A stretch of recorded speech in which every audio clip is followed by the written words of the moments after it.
Hey class, so now that you understand how to write an introduction, you need to know specifically what do you do after you write your hook. And remember, your hook is supposed to engage your reader and hook them, sort of like a fisherman hooks a fish. So what do I do after a hook?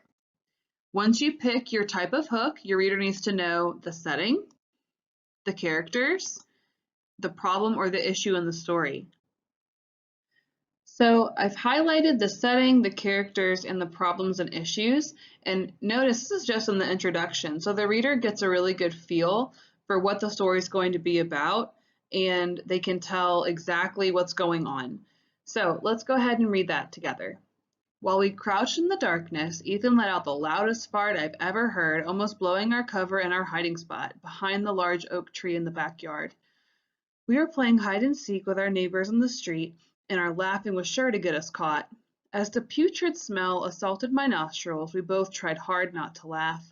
The silly feeling was quickly replaced with dread when we heard faint screams in the darkness from the other part of the neighborhood. Ethan, in the quietest whisper a 5-year-old could muster, said, "Sissy, what's going on?" What started out as a game of hide and seek now felt as if we were hiding for our lives, reason unknown.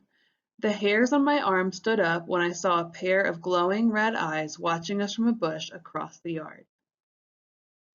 So now it's your turn to write your own introduction paragraph. So first thing, do not sound like Billy Mays in your hook. You don't need to introduce yourself as the author or tell the reader today I'm going to tell you about, because that's the biggest turn off whenever a reader is trying to understand what your writing is about. Don't sound like Billy Mays. Once you pick your hook, the reader needs to know the setting, the characters, and the problem or issue of your small moment. Remember to use sensory details, description, dialogue, and transition words when necessary. And show, don't tell.